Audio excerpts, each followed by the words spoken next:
War II History Round Table. My name is Don Patton, and I want to welcome all of you, especially on a night like tonight. I have some administrative announcements, and let me run through those. I know that there's still people finding their way in 34th Division World War II veterans in the audience. Could you raise your hand? That's great. That's great. Welcome, and if this is your first time, a special welcome. For the program tonight, and I know that there's going to be some people, because of the weather, that will be coming in, so just come in and take a seat. The program this evening is going to be in two parts.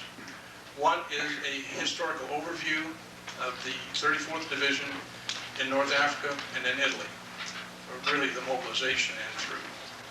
That's going to be given by Jack Johnson, and then we're going to turn it over and have a panel, and that will be some gentlemen that we'll talk about later.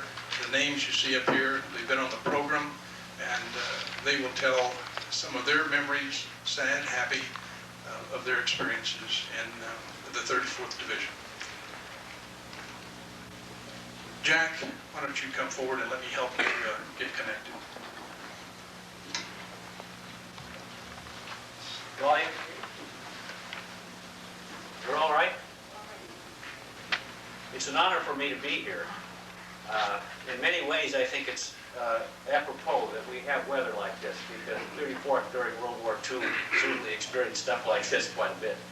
And we'll talk about that later. We're here to talk about the 34th Red Bull Division. Official nickname, Red Bull, was actually given to it by the German army in Italy, who referred to those soldiers who wore the black and red patches as Red Devils or Red Bulls, and the latter name stuck. By those who served in it, however, it was often called the Hard Division. Always in combat, never in the news. It was the first American division to be sent overseas. It fought with distinction in Tunisia, North Africa, and then up the boot of Italy with bravery and dogged determination in some of the toughest conditions that ever confronted an army, in what often was referred to as the Forgotten Front. In the end, they amassed more days in combat than any other American division during the war. My role today, as Don said, is to try to provide some kind of an overview and perhaps a bit of context so that you understand how that fit into the bigger picture. That's very tough to do because there's so much material in so little time. So I know I'm going to be leaving out a lot of important topics. I also feel a little bit presumptuous standing up here because I wasn't there. I have a few gray hairs, but I'm not in the same league with many of you out there. My only first-hand experience with World War II is a memory of my dad coming home from the war. I remember his uniform and sitting on his lap and asking about the ribbon bars that were on his service coat. I suppose I was about 2.5 years old or so at the time. So for those of you who were there, if I say something that doesn't quite ring true with your experience, I hope you'll be forgiving of me. 34th Division was created during World War I. It was a National Guard division with troops coming from Minnesota, Iowa, the Dakotas, and Nebraska. They trained at Camp Cody, New Mexico, which was a desert-like area not far from the Mexican border, and that provided the basis for the design of their patch, which was a bovine skull superimposed over the shape of a Mexican water jug. After World War I, the division was reorganized with National Guardsmen from Minnesota, Iowa, and the Dakotas. It was called into federal service for 1 year of what they called precautionary training, federalized on February 10, 1941, and sent to Camp Claiborne, Louisiana. When war finally broke out, December 1941, all enlistments were immediately extended for the duration of the war. The division was hastily moved to Fort Dix, New Jersey, and that was reorganized in January of 1942 from its old square configuration of 4 infantry regiments to the newer modern triangularized configuration of 3 infantry, regiments, the 133rd, the 135th, and the 168th, supported by 4 artillery battalions, the 125th, the 151st, the 175th. Those three used the 105s, and then the 185th fired the 155 howitzers. I think we're going to start here with our slides, if we can figure out how this works. Do I point it anywhere special? What do we do? Get the legs down here a little bit. Maybe we'll leave a little light.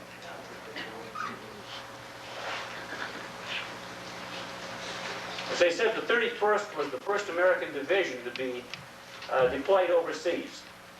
Within 5 weeks of Pearl Harbor, the first elements of the division secretly shipped out for Belfast, Northern Ireland. The first Red Bull off the boat was Private Milborn Hinkey from Hutchinson, Minnesota. He was the first Yankee to land in Europe, January 26, 1942. This is a picture that appeared in the Belfast newspaper of the 34th, probably on the dock area someplace, as they were getting off the boat. By the end of May, the entire division was training in Northern Ireland and Scotland. And during this time, the elite 1st Ranger Battalion was formed under the command of one of the division's officers, Captain William Darby, who had been brought in to serve as the general's aide. Division commander at that time was Russell Hart. And he was told to organize a commando-style battalion. And 80% of that unit's first volunteers came from the 34th Division. It later on became famous as Darby's Rangers. The picture I'm showing you up here is service battery of the 125th Field Artillery that was taken in Northern Ireland when they were there in training. It was initially hoped that a Western Front could be established by in 1942 by means of a cross-channel invasion of France, but it was soon evident that the Allies were simply not prepared to do that. The British were pushing hard for American support in the Mediterranean, and so in July 1942 it was decided that a second front should be a southern front with an attack on Axis forces in North Africa. The North African campaign had a number of important objectives. The two most immediately important ones were to divert German resources away from the Soviet front, relieving some of the pressure on the Red Army, which was in crisis there in the summer of 1942, and to draw the German army away from the threat that it was making to the vital oil supplies of the Middle East. Other objectives were to reconstitute the French army as an ally by gaining French-controlled Morocco, Tunisia, and Algeria, to open the Mediterranean Sea to Allied shipping, and of course to provide a stepping stone for further operations in the Mediterranean. The invasion itself was named Operation Torch. It called for simultaneous landings to be made near the Atlantic port Casablanca in Morocco and in the Algerian ports of Oran and Algiers. And, whoops, wait a minute here. Pushed the wrong one, I think.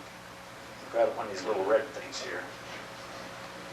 Casablanca here, Oran, and Algiers. Small contingents of British troops were then to seize ports in eastern Algeria, while a ground column headed for Tunisia, in a race to get there before the Germans could move in. The 34th Division commander, which at that time then was Charles Reiter, was in charge of the Eastern Task Force. That was the one that was to land at Algiers. Now, as it turned out, in late October, just as preparations for the invasion were in their final stages, the British 8th Army under Montgomery soundly defeated Rommel's forces in El Alamein in Egypt. Now, Rommel retreated westward. It doesn't show here so much on this particular map, which is looking down on the Mediterranean from an angle that we're not usually used to looking at. But he retreated westward through Libya and towards Tunisia.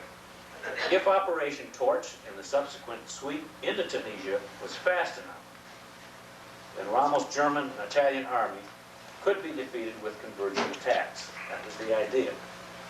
2 weeks later, on November 8, 1942, Operation Torch was launched. And here is where the combat history of the 34th Division begins. Elements of the division landed at Algiers. Once again, that was the point right here. In the pre-dawn hours of November 8th. Now, secret efforts to persuade the Vichy French to not oppose those landings had fallen short of success, and there was sporadic fighting on all three landing sites. At Algiers, the most serious resistance was encountered by the 3rd Battalion, 135th Infantry, which was assigned to secure the dock area. The French fought back, and the battalion sustained 48 casualties, 15 killed, 33 wounded, before they were surrounded and forced to surrender to the French. An armistice was arranged with the French 2 days later, and on November 11th, Allied forces began to push eastward into Tunisia. It was at this time that the 34th also chalked up another first. The first American artillery fire to be leveled against German forces in World War II came from B Battery, 175th Field Artillery, at Menjez El Bab, Tunisia, using a British 25-pounder. And that was November 17, 1942. By early January, the campaign was bogged down by massive logistical problems and unexpectedly stiff opposition from German reinforcements that had been rushed in by way of Sicily. Elements of the division were also widely scattered at this time. It had taken 2 months before all of the 34th had been shipped into North Africa, and various division units were scattered everywhere, attached piecemeal to other commands.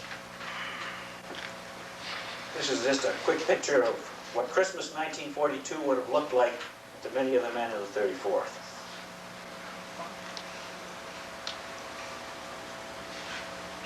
The slide gives a picture of northeastern Tunisia. Rommel's army had been moving westward here to link up with the German army, Italian German forces, which had been reinforced, and they were under General von Arnim in the north. And in mid-February 1943, he took a sharp left turn right here and struck hard with armored forces against the U.S. Second Corps at Fade Pass. The Second Corps was commanded by Lloyd Friedendahl. The 34th had been assigned to the Second Corps, and at Fade Pass, Rommel's 21st Panzer Division quickly overran the thinly held positions of the 168th Infantry Regiment. Rommel then continued on through towards Kasserine Pass, where he broke through 4 days later, intent on taking Tebessa, which was a major Allied supply base. His plan was to do a flanking maneuver, push in a northwesterly direction towards the coast, trapping some Allied units and forcing others back into Algeria. The German breakthrough at Fade Pass was costly for the 34th. About half of the 168th Regiment was killed or captured at Fade Pass. Now, as you probably know, Rommel was not able to sustain his attack for reasons I don't have time to go into here, but Kasserine certainly was a big wake-up call for the U.S. Army. Several changes were quickly made. From here on out, there would be less intermingling of troops from different nationalities. Troops would fight under their own commanders, and a division would, to the extent possible, live, train, and fight as a division. Friedendahl was relieved of command and replaced, at least for temporary purposes, by General Patton, who was given command of the Second Corps. Among other things, Patton required that neckties and steel helmets be worn at all times. Patton also challenged Rommel to a man-to-man duel, tank duel. Settle matters that way, we'll put the troops on both sides as spectators. That idea was particularly appealing to men of the 34th who were tired of wearing neckties.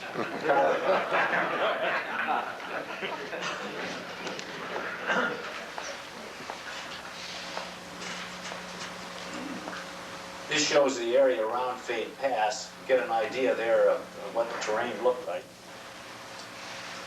After Kasserine, the Allies were able to again seize the initiative. By mid-April, the Axis, consisting of 5 Italian divisions and 9 German divisions, had moved into a strongly held defensive perimeter in northeast Tunisia. Roughly right here. One side was the seacoast and the other was about a 140-mile-long range of hills and mountains that formed a natural barrier.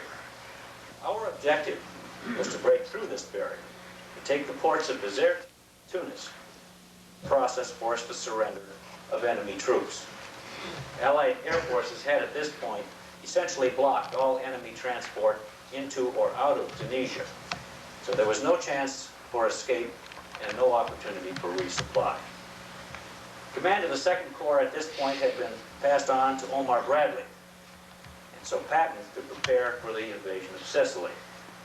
The 2nd Corps was given the northern sector, and its assignment was to move on Bizerte. This was the area here. Here's Bizerte. Along a 40-mile front. It was a rugged battle area with a jumbled mass of hills and mountains. Beyond the hills lay the strategic crossroads city of Mature and then Bizerte. There were 2 natural corridors through these hills and mountains. One was a mousetrap, as Bradley put it, and he refused to be drawn into it. The other was dominated by a peak that was given the name Hill 609. Now, all of these hills, peaks, were named according to their height. So it was 609 meters high, which is about 2,000 feet, and it was the highest point in that part of the region. That hill and the other hills immediately surrounding it had to be swept clear of the enemy. It was the key to Mature, Bizerte, and ultimate victory. The critical task of taking it was given to the 34th Division. The surrounding hills all bristled with strong enemy artillery, mortar, and gun positions. But one by one they were taken. After a day of pounding by the artillery, a direct assault on Hill 609 was begun early on April 29th, when the 3rd Battalion, 135th Infantry moved to the base of the hill and captured a small village. From there, the 34th, with tank support from one company of the 1st Armored Division, began an all-out assault under intense fire.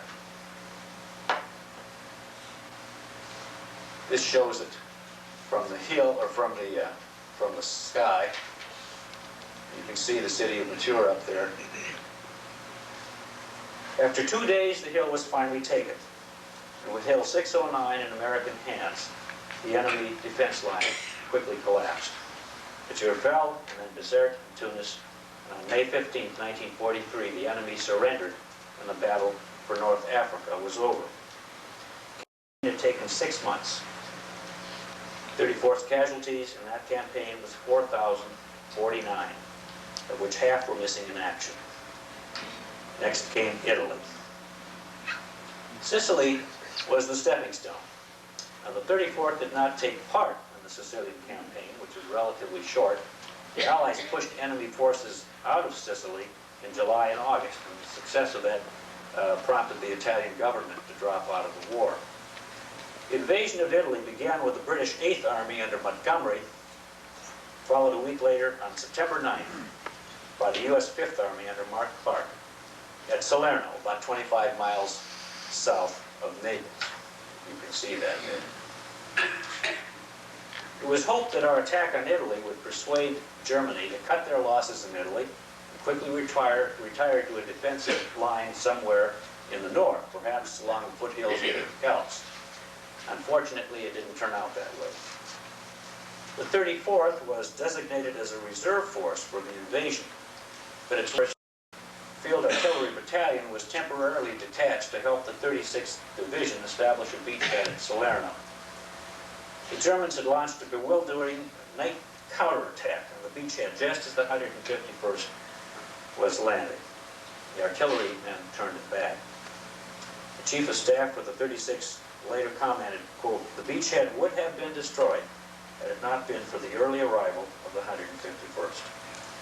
They shut it out with the Germans for 8 days, fired more ammunition in those days than they had in the entire Tunisian campaign." Salerno. The rest of the 34th arrived at Salerno a few weeks later, after the beachhead had been secured. It's a picture of the men from the division loading up into an LCI. The initial Allied objective was to force the enemy out of southern Italy and to capture the Winter Line, a formidable chain of German defensive positions which spanned the entire peninsula above Naples.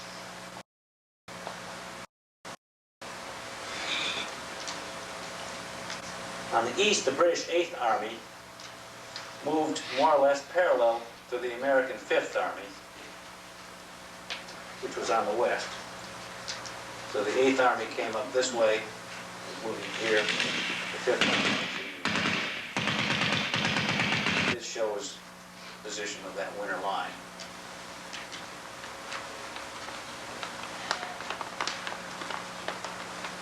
The Winter Line actually consisted of 3 different lines, each a progressively tougher barrier than the one before it. First was the Barbara Line, which is down in here, and then the Bernard Line, which is sometimes referred to as the Reinhardt Line, following up here, and finally the Gustav Line, which was a system of sophisticated interlocking defenses that the Germans were determined not to yield. And it was anchored by a superb natural fortress called Monte Cassino. Here's the Gustav Line, all the way down Monte Cassino here.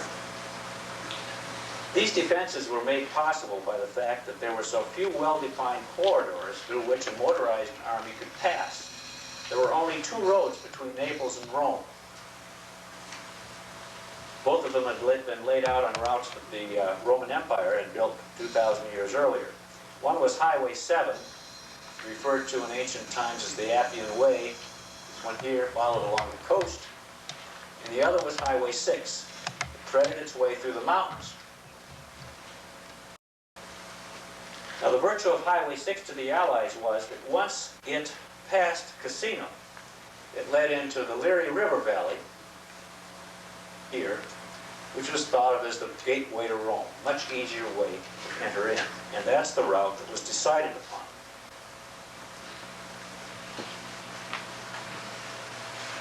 If the Allies could break into the valley, they could move on Rome with greater ease. But to get there, they would first have to overcome the Barbara Line, pass through a narrow mountain corridor called the Mignano Gap, and then break through the main Winter Line fortifications at Cassino, and along the Rapido River, which was a natural barrier that ran across the entrance to the valley. Fighting from Salerno to the Winter Line was as hard and unforgiving as ever to fight the army. Not only was it the worst combat terrain in Europe, the campaign took place in constant mud, snow, rain, wind. The rains came early that year in 1943 and with unusual force. And then there was the Volturno River, a formidable barrier that was heavily defended. It had to be crossed 3 times by the division because of the way it always bent back and forth on itself. The pattern of fighting for the 34th became all too familiar. You would fight bitterly for a hill, you would take it eventually, and then you would move on to the next hill. The Germans mined and wired and fired upon every passage. The entire route was perfect for defensive operations. But gradually, one by one, the strategic objectives were taken. Monte Pantano, San Vittore, Monte Lacchiaia, Monte Trocchio, the Rapido River. Hand-to-hand combat was often needed in order to root the enemy out of his holes in the mountains or the rubble of buildings. Picture of some men from the 135th. That's a dead German sniper on the cart there in the middle, taken at San Vittore in early January 1944. Men frequently fought in regions which could only be supplied by animal pack trains. Monte Pantano exemplified how difficult it was to fight in the Rocky Hills and mountains. Pantano, 3,000 feet high, was fissured by gullies peppered with enemy dugouts, concealed mortar and artillery positions, minefields. Enemy weapons were often placed on reverse slopes and in ravines to bring fire on any approaching force. The Red Bull attack on Monte Pantano was led off by the 168th Infantry on November 29th, and by the time it was relieved by the 135th Infantry, after 6 days of fighting, the 168th had lost all of its battalion commanders, together with 33 other officers, 386 men killed or wounded.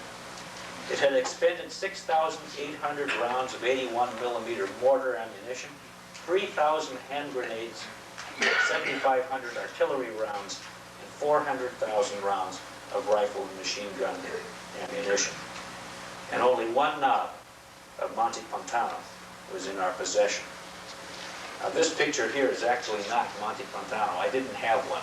This picture shows the mountain area near Casino, and I think that's a German soldier that's looking out at it, but it gives you some idea of what the terrain was like. Within 6 weeks of the Salerno landings, our troops were tired, wet, cold, morale was flagging, enemy resistance was consistently tougher than expected, and there was no immediate hope for improvement. To restore maneuver to the battlefield, Allied leaders decided upon an end run to carry out an amphibious landing behind enemy lines at Anzio, 35 miles southeast of Rome. Here's Casino over here. The plan called for the 5th Army to land its 6th Corps, consisting of 400,000 troops, at Anzio and rapidly drive inland toward Rome. A strategy that was designed to also cut enemy supply and communication lines north of the Gustav line.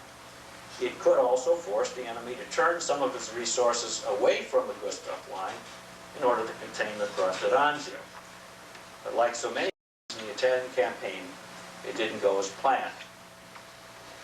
The 6th Corps landed at Anzio on January 22nd unopposed, but the Corps commander decided to dig in at the beachhead before launching his attack inland. And that was all it took for the German army to move 70,000 troops quickly into the Anzio area. And the situation quickly became a nightmare. The beachhead and ships near the shore were under incessant attack and shelling from artillery and dive bombers. We managed to beat off a series of powerful German counterattacks, but their excellent defensive positions in the foothills surrounding Anzio effectively halted our breakout. In the meantime, German defense of the Gustav line was as determined as ever.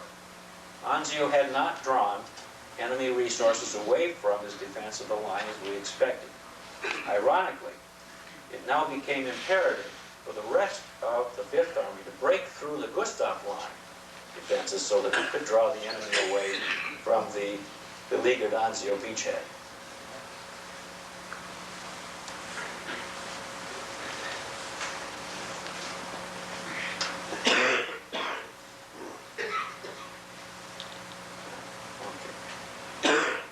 The rest of the 5th Army, which at this point was the British 10th Corps, a French Expeditionary Force, and the 2nd Corps, which included the 34th Division, was to attack toward the Rapido and Garigliano rivers, down in this area here.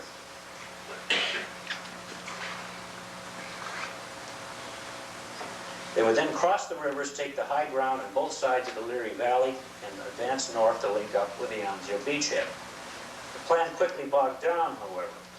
The British encountered heavy resistance at the Garigliano River and were not able to move forward. This left the flank of the U.S. 2nd Corps unprotected as it prepared to storm the Rapido River the next day with the 36th Division. And the red ones here are the site of attack for the 36th Division on the river. The attempted crossing of the river, and this shows the Rapido, would have been difficult in any case, but under withering enemy fire it turned out to be a disaster. The 36th Division suffered severe casualties trying to cross it, with one entire regiment virtually wiped out. They were unable to break through into the valley. And so General Clark decided to try and outflank it by launching attacks over high ground northeast of Cassino.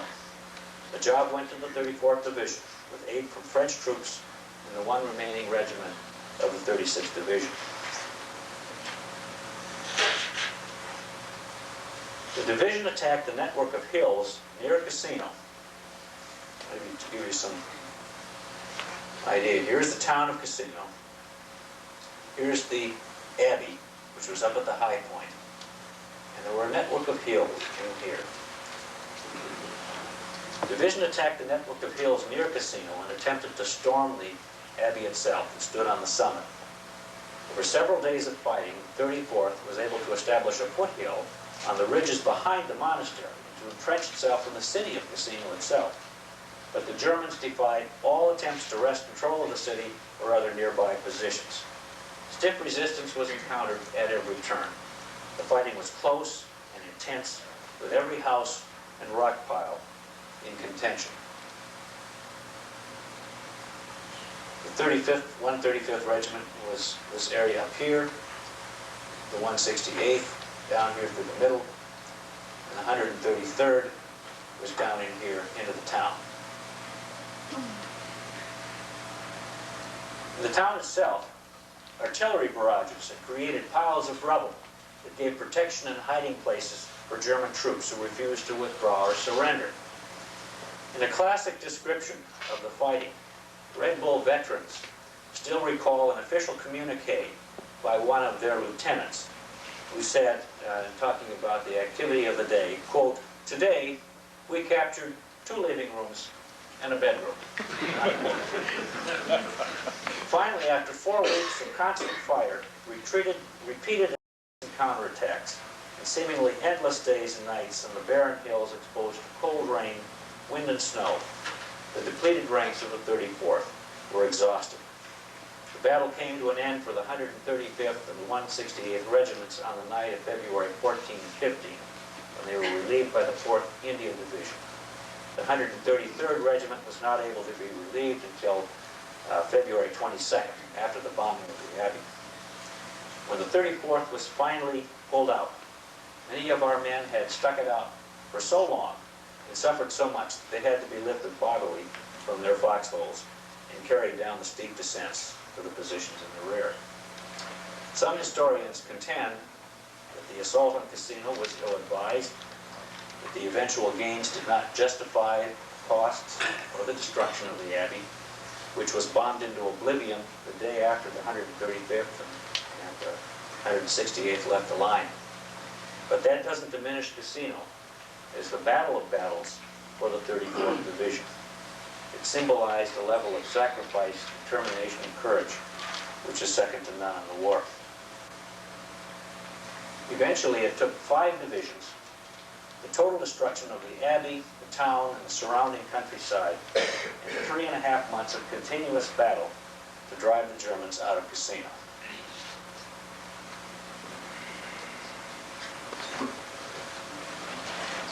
This shows what the destruction looked like, how well you could see it at the end here. There's the remains of the monastery up there. This was something called Castle Hill, and what's left of the town down here.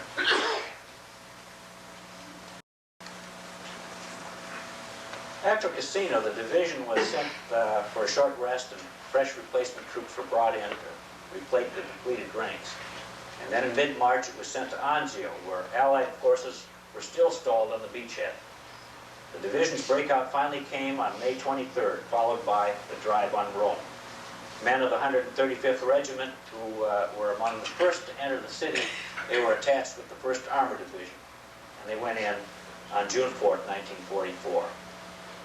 They mopped up snipers around the Colosseum that evening. The 133rd Regiment, in the meantime, was taking the vital port of Civitavecchia, northwest of Rome. Elsewhere, off the coast of Normandy, the Allies were about to invade France, and Germany was now defending itself on all 3 fronts. After Rome, the division continued on up the boot of Italy through heavily entrenched German positions. Resistance was stubborn, but declining in strength as the 34th routed Germans out of Belvedere, San Vincenzo, Cesena, Leghorn, Pisa, and others. It's a picture of some men from the 135th going through Livorno, summer of July 1944. This is a picture in the Leghorn area, taken July 22nd, 1944, 135th Infantry, moving up to the line as civilians are evacuating to the rear. Then came the Arno River, the Gothic line along the Apennines, finally a bold campaign for the Po River Valley, which contained 80% of Italy's war industries. The division was ordered to hold and wait during the winter of 1944-45, just south of Bologna. This shows a little bit of the elegant living conditions they had that winter. This says Company B, 135th Infantry in January 1945.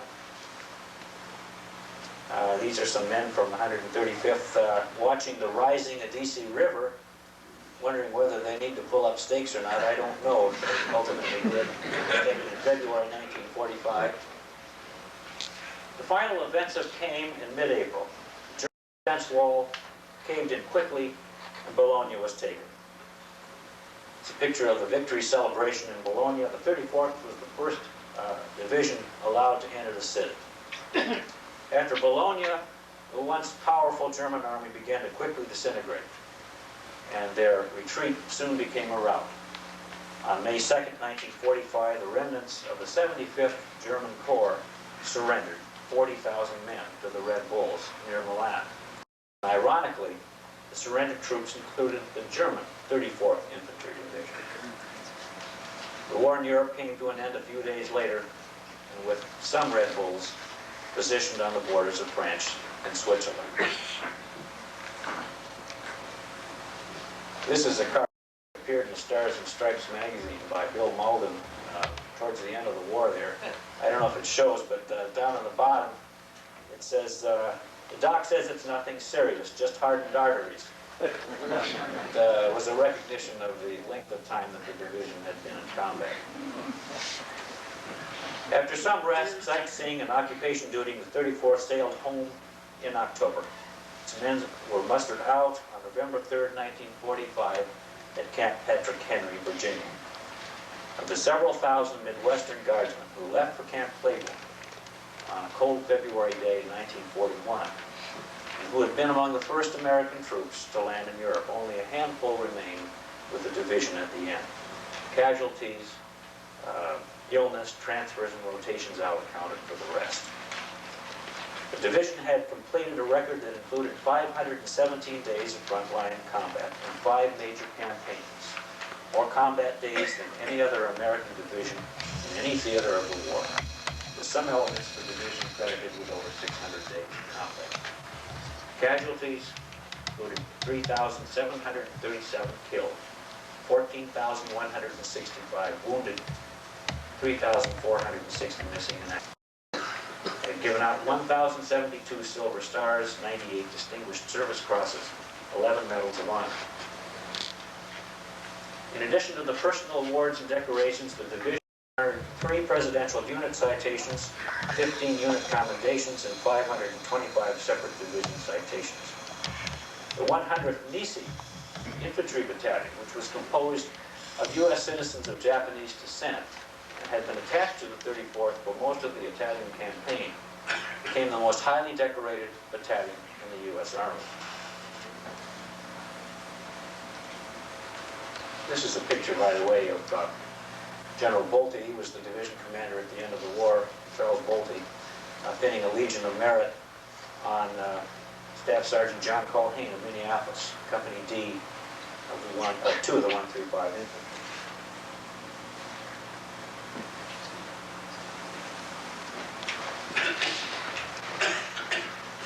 I'm not sure how to turn this off.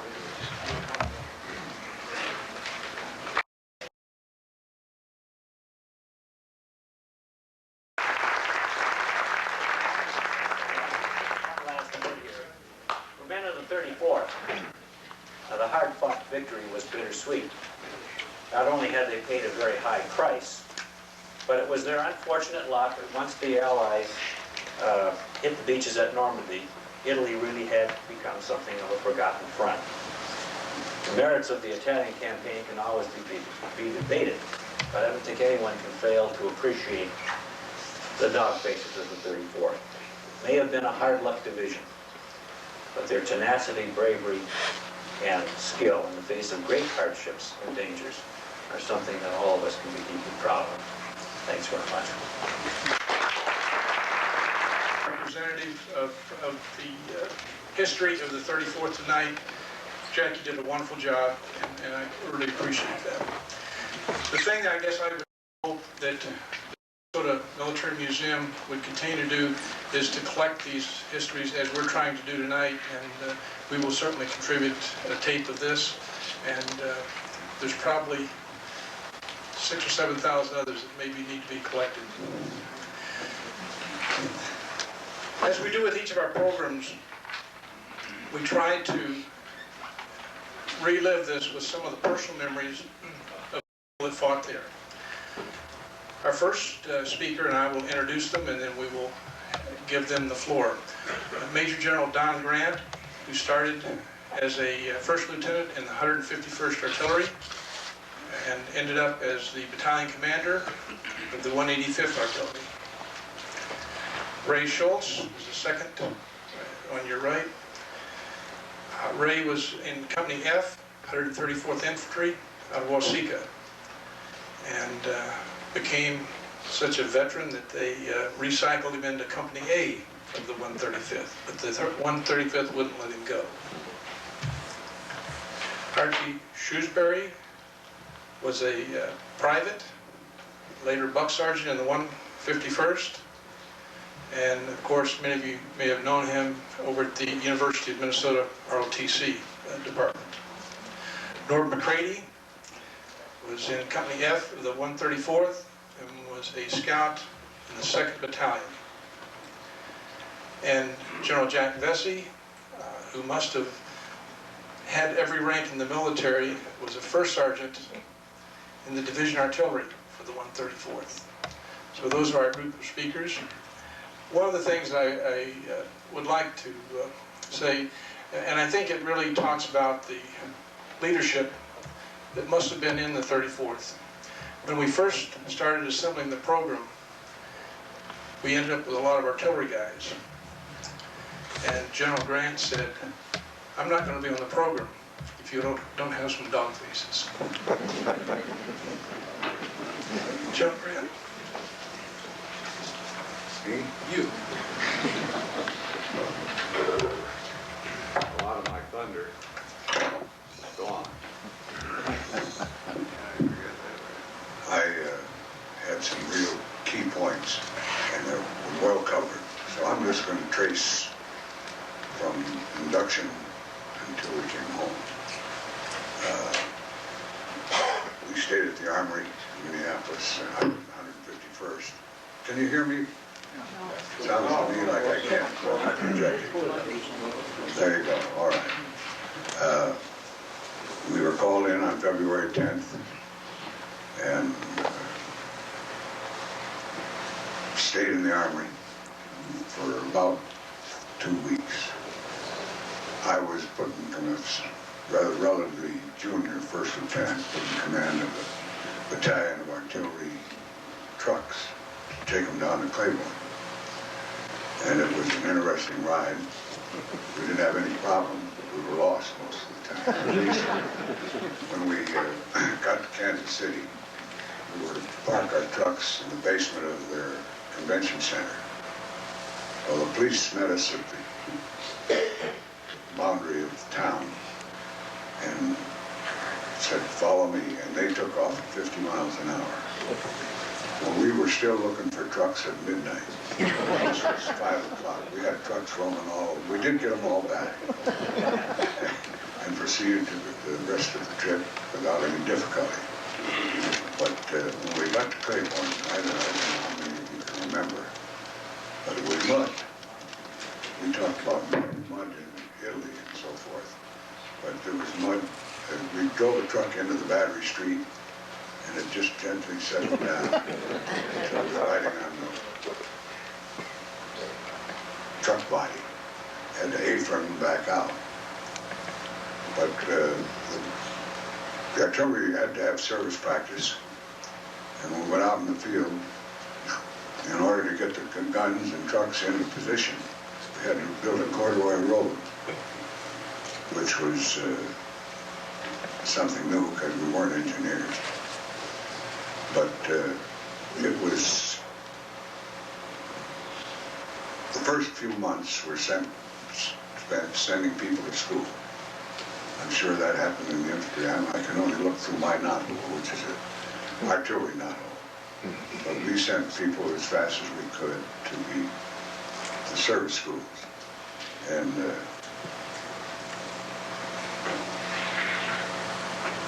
we were able to start reorganizing, and all of a sudden somebody started a war. So less than a month later, we were on our way to Dix to be staged for overseas. We didn't know it. We just thought we were moving to Dix. And it was probably the coldest winter they ever had at Fort Dix. We burned down a tent a day with wooden stoves. And didn't know where we were going. We finally realized we were going someplace, but and we didn't know we were a triangular division. We went over as the 1st Battalion of the 151st. And the 2nd Battalion never came. It became the 2nd Battalion of the 175th. 1st Battalion of the 175th. And I was fortunate. I didn't spend all my time in the tent. I got married at Fort Dix 3 days before I went overseas. So I did have 2 nights in the officers' club, out of the cold.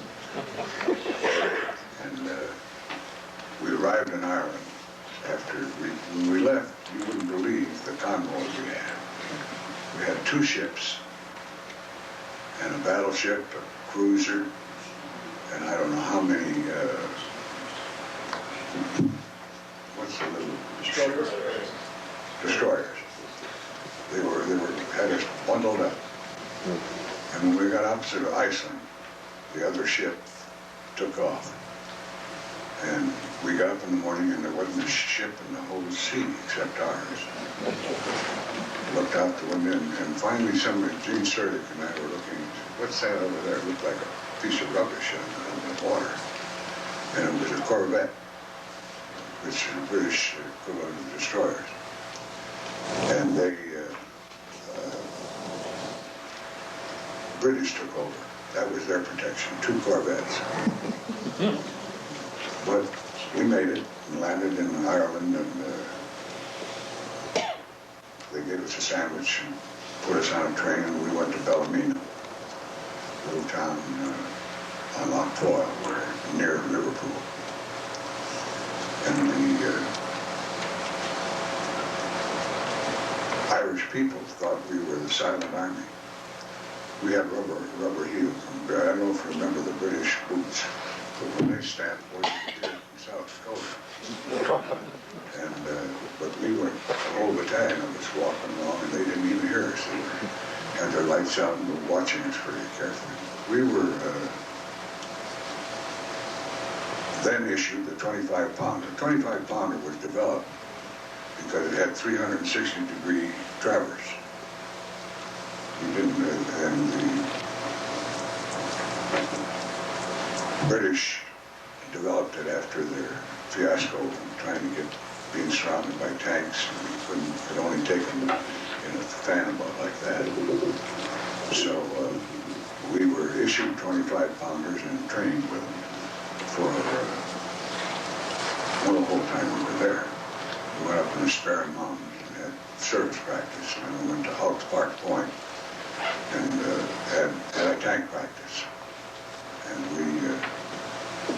we kind of liked the gun after a while. It looked like it was put together with a little haywire and tape, but it did a job. It was relatively short range, fired up to about 13,000 feet, yards rather. And but when you got up around 13,000 yards, the whole thing would almost come apart. You left all the ammunition, the bags of ammunition, but it was a serviceable weapon, and we went overseas without any. Didn't even have sidearms. The officers had their 45s, but the artillery, as you may know, was equipped with 45s. But they didn't have them. They were issued Enfields, British Enfields. It must have been part of the agreement. I don't know what it was. But we spent,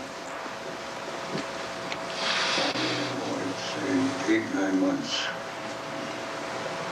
getting ready.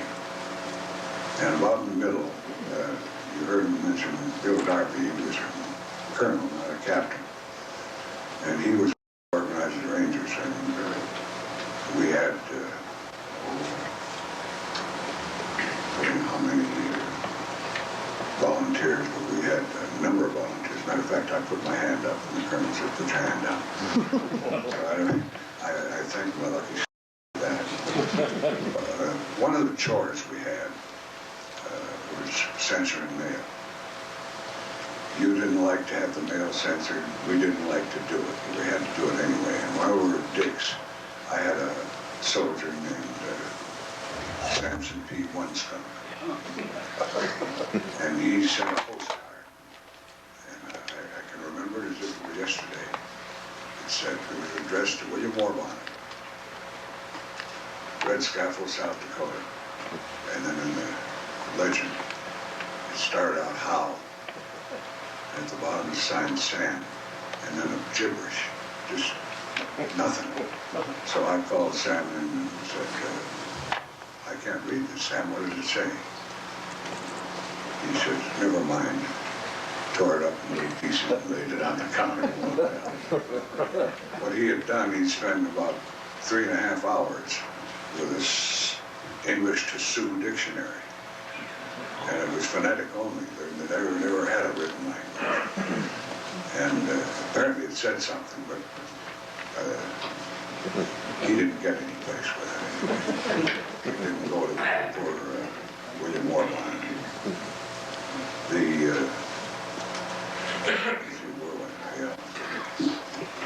Well, in December they started staging us to go to, we went to Liverpool.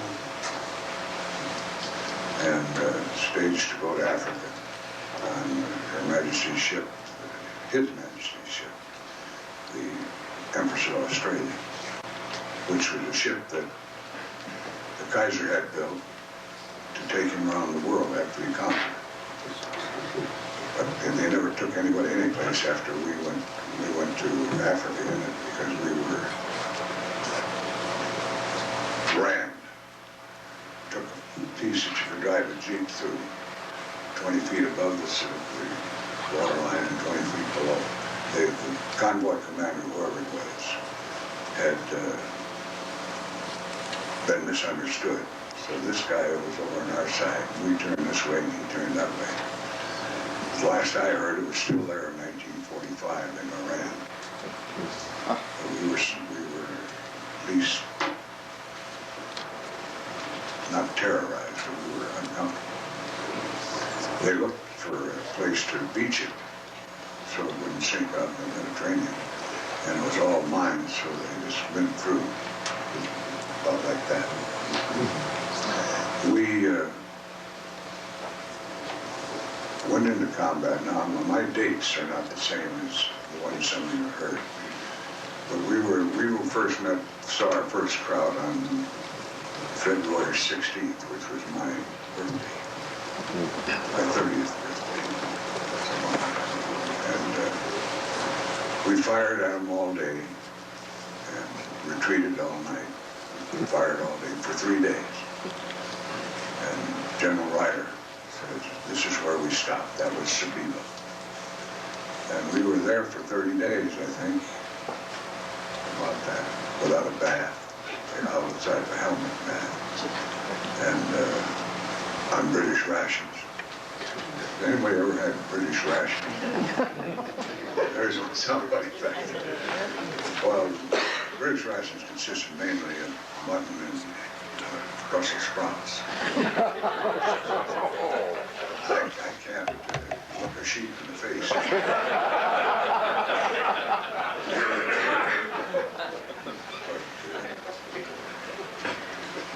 When we stopped there, we stayed there for 30 days. General Ryder said this is where we stopped, and we did stop. After 30 days, we went on took Fondue Pass. The infantry took it. We helped throwing shells over their head. And we were taken out and staged for 609. That was a miserable hill. Just climbing it was almost impossible. And fighting it, I had nothing but admiration for the infantry. The artillery had nothing to do. We couldn't capture anything. We couldn't do a thing. But we had to try to support infantry. Now, right after we took 609, we were issued 105 howitzers and given 24 hours to familiarize ourselves with them and go back into combat. And within 2-3 days, we went through Chiricahua Pass, and the war was over as far as in Italy. But I had an interesting job. I was provost marshal of Tunis for a short time. I wouldn't want to do it again. My biggest trouble was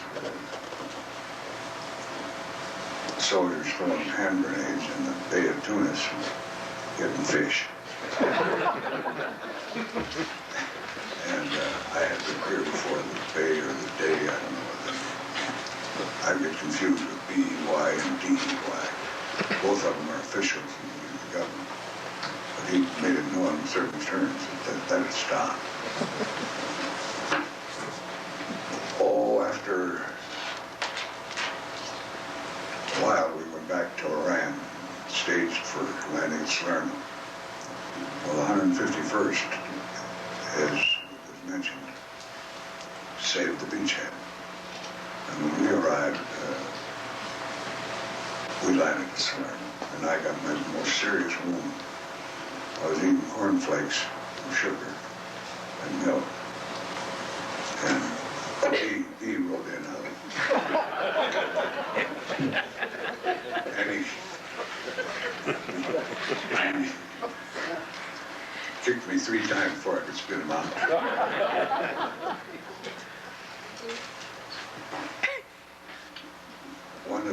Incidentally, Sam one skunk went into the Rangers. He was a big, husky, strong man. And they put him driving a Jeep instead of making a combat soldier. But then I went through Italy most of it. We crossed the Volturno 3 times. Actually, I crossed it 4. After the 3rd crossing, we went up and relieved the French, and we had to cross the river there, but it was peaceful. We had to fight our way through the others. And speaking of the 168th Infantry's results on Mount Pantano, they lost 4 battalion commanders in 2 hours. So there were captains commanding battalions when it fell.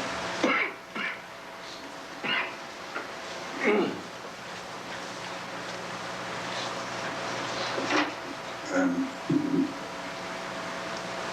we were in Anzio, as was indicated, and stood there. Just, I don't know. We were in a basement of a combine, commune, Italian commune, and we averaged about 300 rounds a day landing right in it. But we were in the basement pretty safe, and in order to go to and from the mess, we followed the wall, and we only had one casualty in that in 2.5 months. And then I was talked about were athletes, and when they got their name in the paper, they got ink. Well, the ink the 34th got was practically non-existent when we went through Rome, because D-Day was cooking, and we went on towards Civitavecchia. Civitavecchia was the first good-sized town on the coast on the way up to Leghorn, Livorno, I guess is the proper word. And we saw what was shooting at us. They had a 170 gun, which would fire 30,000 yards, 40,000. It was railroad mounted. And it was awe-striking. Just to see the damn thing. It was in rail yards. It was ours then. But I was then in the 185th. And the 185th had Schneiders. Schneiders, a 155 howitzer from World War I. And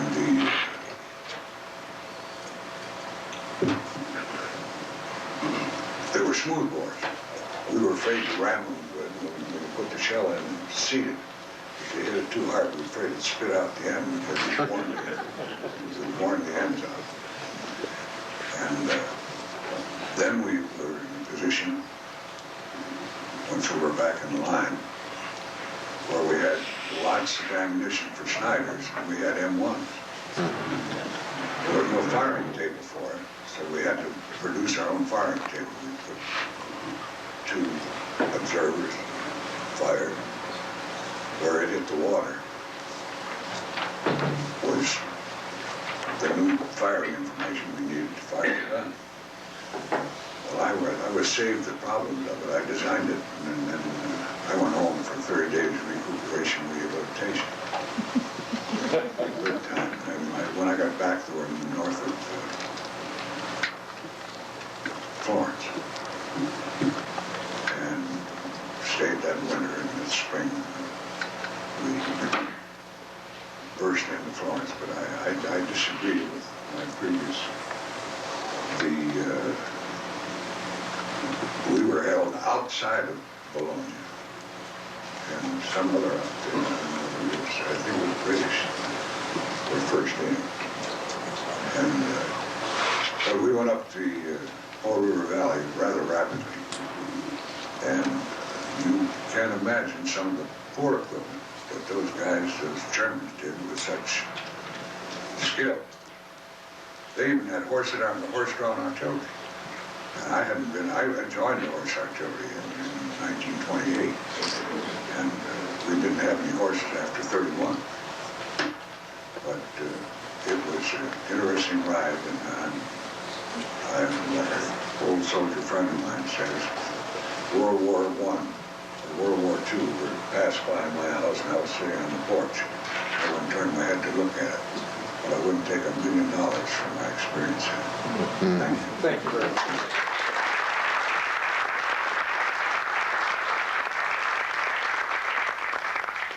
And if I could, Don Frederick is one of those 135th guys that was in the 1st Rangers. Are there any other Rangers that came out of the 134th in the audience? Don, would you raise your hand? 135th. Oh, 135th, I'm sorry. Yeah. Don has been our speaker. I'm corrected. I was in Braddock F-151 artillery when I left the Rangers.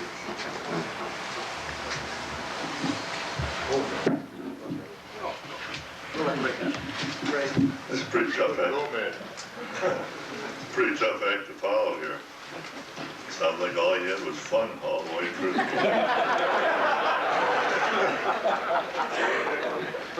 But I'll try to give you a little picture of one man's travel through the system of going to war. And for my start, it all began in 1941 when Company F, the 135th Infantry Minnesota National Guard, located in Montana,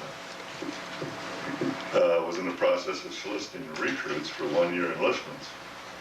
And I, like a lot of 18-year-olds with a prospect of a job, without a prospect of a job, saw this as an opportunity to see some of the world. There were 13 of us from Waseca that signed on and were sworn in on February the 10th. We spent 15 days preparing to leave for Camp Claiborne, Louisiana, on February 25th. Our training began almost as soon as we arrived. I had the good fortune of being able to use a typewriter, so I became the assistant company clerk and avoided most of the company training. In early August, we took part in the Louisiana maneuvers.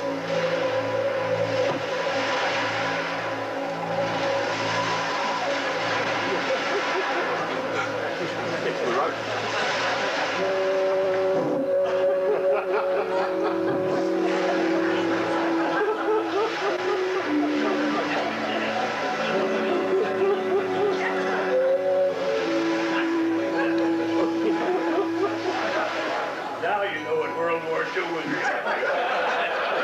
Boy, during the Civil War, my father worked in a mining camp on Lake Superior. I missed by 5 minutes, carrying a load of copper down lake. Sank and struck. All hands were lost. Such is the slender thread by which I came to exist. Somebody don't like it.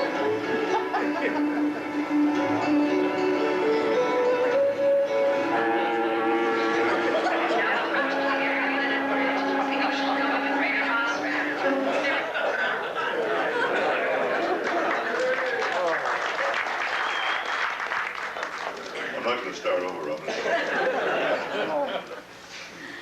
I wanted to tell you where I was the company clerk instead of an infantryman out there. So in early August, we took part in the Louisiana maneuvers, which lasted until the end of September. And about that time, we began to think about the short time we had left in our enlistments. Then came Pearl Harbor, and as the old World War I saying goes, it was the 1st of September, and that was the last of August. This was taken from a letter to the family of a soldier named August who was killed in World War I. And that was the end of our 1-year enlistment. It lasted 3.5 years. Our first move after Pearl Harbor was to the Naval Air Base in New Orleans for guard duty. We returned to Claiborne fairly soon, and on January 8, 1942, we shipped out to Fort Dix, New Jersey, to prepare for embarkation.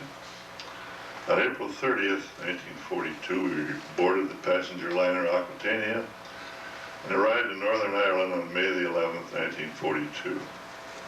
The 1st Army Division to land overseas. Some of this is going to be sort of overspin on Jack, also the general here. But anyway, I'm going to go through it just as I put it down.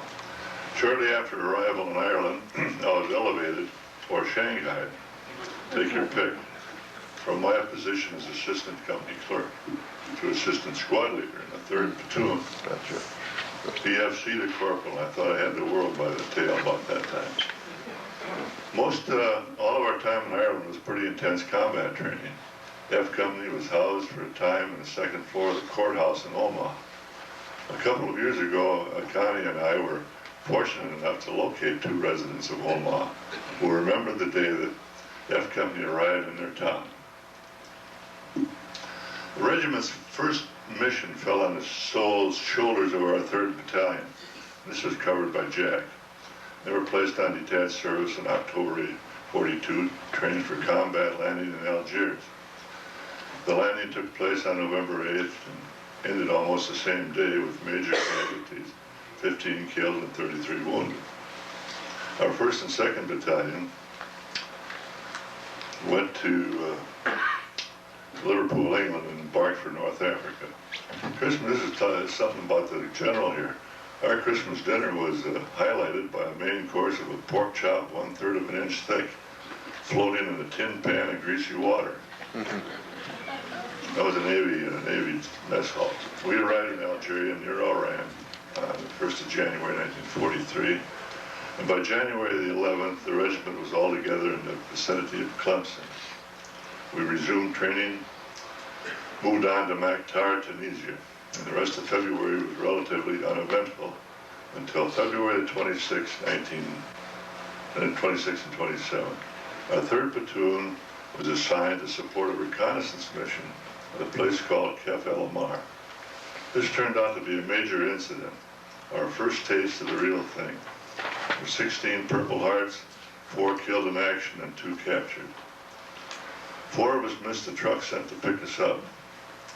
We wandered for 2 days in the desert before finding our company. The next incident occurred at Fondue on March 27th to the 30th with 51 Purple Hearts, 2 killed in action, and no advance. The second Fondue on April 8th, we tried it again. This time we succeeded on April 8th and got through on April 8th and got out of there with 31 Purple Hearts and 4 killed in action. This is pretty much a single company's picture here rather than a battalion or anything like that. So it's kind of interesting how this all plays out. The next incident was Hill 609, with both the gentlemen talked about. Our company had 32 Purple Hearts and 2 killed in action in that situation. And this was the end of the African campaign. Just prior to leaving Africa for the trip to Italy, I happened to be in the first sergeant's tent. There was a memo on his desk transferring 6 of F Company's finest, or heroes, 3 to the 1st Battalion and 3 to the 3rd.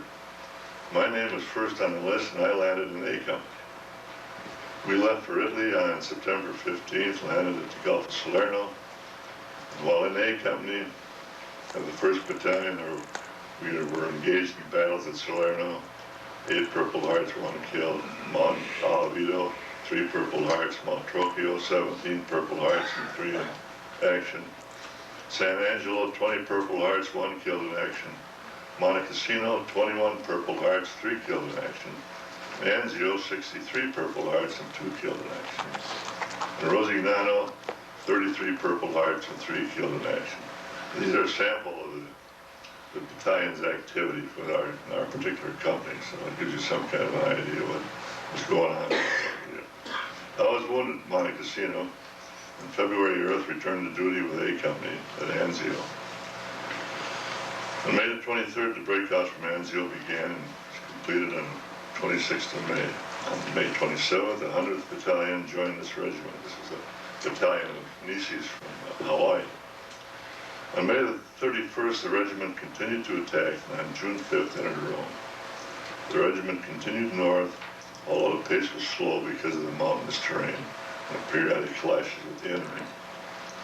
I returned to the States in October on points, furloughed January 1st, 1945, and was assigned to a German POW camp for Africa Corps veterans. And I was assigned as an NCO for one of the POW companies. In the compound, in charge of the daily reports on their assignments and other activities, most of which took place in the Cleveland area in war plants. This group was made up of some of Hitler's finest and was subject to strict discipline. The first sergeant of my unit was a long veteran and a very interesting soldier. Remember the 13 enlistees from Waseca I started out with? 5 were killed in action, 9 Purple Hearts, and 2 Oak Leaf clusters. And I close this out with the 2 companies that took up most of my time. Company F, Purple Hearts, 560, killed in action, 112. Company A, Purple Hearts, 447. And KIA is 80. And this is one company. We're turning out with the 5,000 Purple Hearts, 2,000 killed in action. So this is kind of a picture of what happened in one company. Thank you.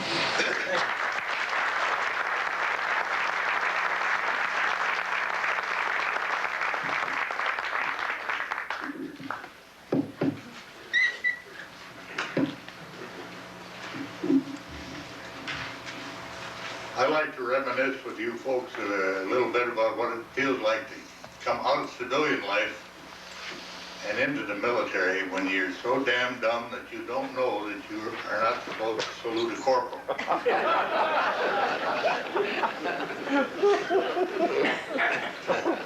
First of all, I wasn't tyro. I wasn't innocent. I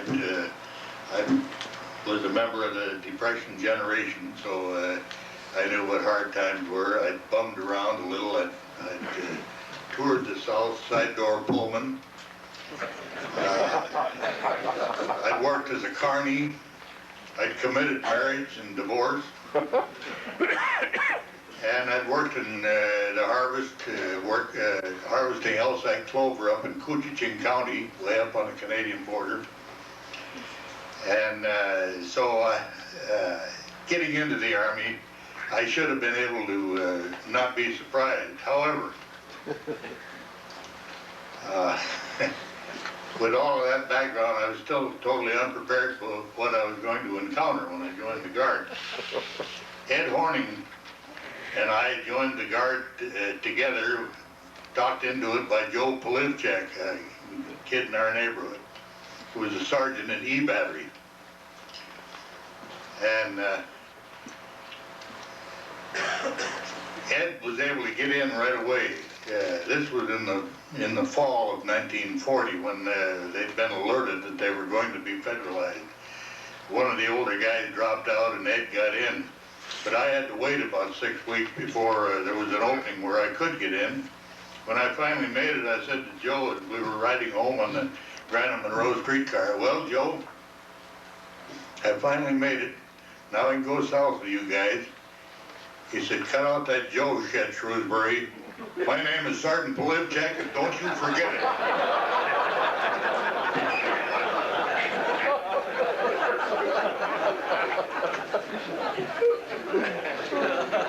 So the time for my enlistment in the Guard until we were activated was mainly spent in learning the rank structure and the names of the men in the battery. I learned some of the terminology, fall in, fall out, at ease, all attempted by some guy that was trying to sound basso profundo when he was talking. Our uniforms were an amalgam of horse artillery clothing that used boots with leather face puttees over breeches so that they puffed way out on the sides. They looked kind of ridiculous, but that's what we had when we first enlisted. Our shirts were a little bit more acceptably styled, but and the campaign hats in E Battery that I joined, you had to have a Stetson campaign hat. You had to buy it yourself. So, but just before we were federalized, clothing came through so that we did get a normal OD uniform, trousers and shoes. So that allowed us to wear canvas laced-up leggings, as most of you guys are familiar with. And we also we learned a few raucous and lewd songs that were a source of embarrassment to the moms and the wives and sweethearts that came down to the Army to watch us as we were. I'll give you one of them. Our captain's a lantern-jawed bastard. Our first lieutenant drink gin. Our second lieutenant's a fairy. My God, what an outfit we're in. Gin, sin, my God, what an outfit we're in. I've been singled out as a truck. So at the end of February, Dick Sandy and I got into this, it was a 1933 Chevy, and we fell in the convoy that was led by Lieutenant Grant. It was about a 1,200-mile trip, and that was the longest, as far as I've been able to determine, the longest military convoy that had ever been undertaken in the United States at that time. And we bedded down in armories and auditoriums, and they messed us at night and at breakfast in these various places that we would encamp. And then they would make up sandwiches for us to take for the noon meal. And it was the old Army staple. Ham, jam, and cheese, and an apple. And the liquid, or the drink was water, unless you were able to break along some roadside stand or a bar or someplace, run in and make a purchase. I know going through Arkansas Arkansas, we were able to buy a real good wine that they sold in some of these roadside stands. And as far as I can see right now, the only thing that I've ever encountered in Arkansas that was a product that was worth even taking a second look at was that wine.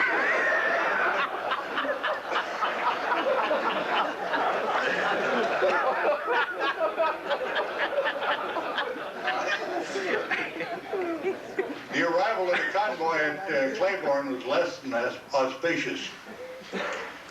True, the band was there to greet us as the trucks rolled into camp. However, they were up to their knees in the shittiest looking mud we'd ever seen. The winter months were as celebrated in Louisiana with rain as Minnesota is with snow. So you get the picture. The armed forces in early 1941 were ill prepared for the impending global conflict, but the servicemen were more amenable to training than any that has been encountered since then, and I'll tell you why.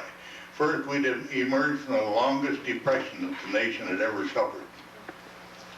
So the men knew what hardships were.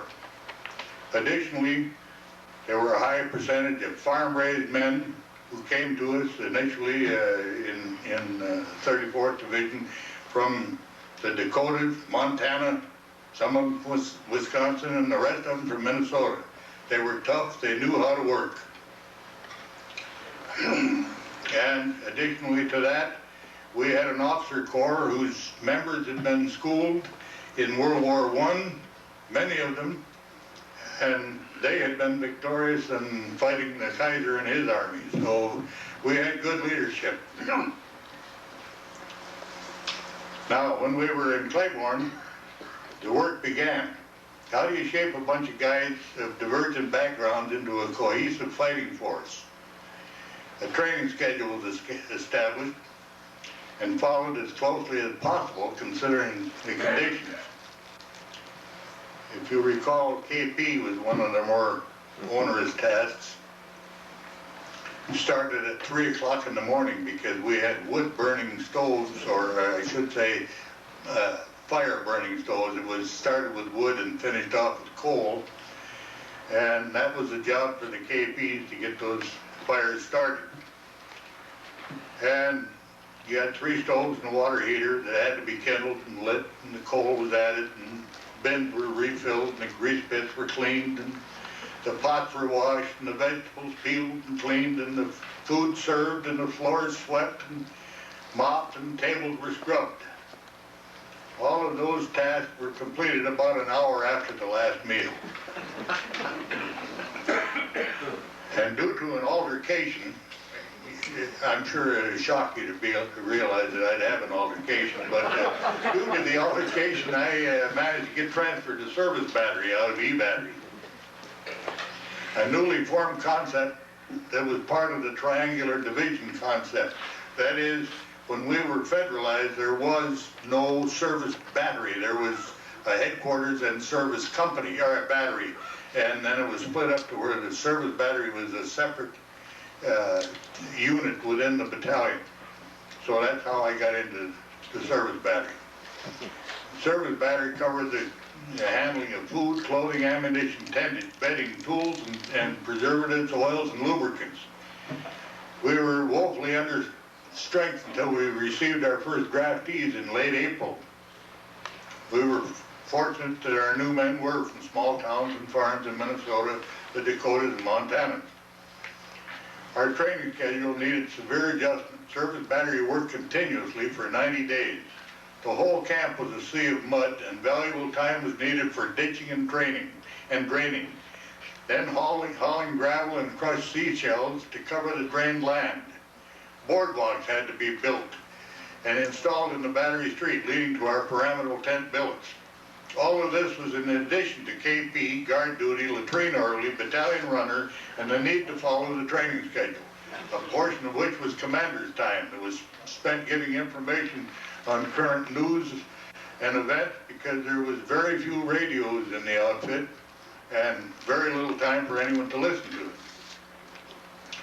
There were daily sessions of close order drill and the teaching of customs and courtesies of the service. All communication classes covered both the use of radios and telephones, the WWII telephone and the 536 radios. Physical training and cross-country hiking to include field sanitation, daily inspections of living quarters, and a weekly inspection to include a full field layout of all the clothing and equipment. There was the necessity of learning the 11 orders of the Guard. It was a weekly battalion-sized parade and review with the full division artillery band providing the cadence and the music and the pageantry. By most civilian standards, this was a Herculean effort, but to our farm boy draftees, it was considered trivial duty. They were allowed to lay in bed until 0500.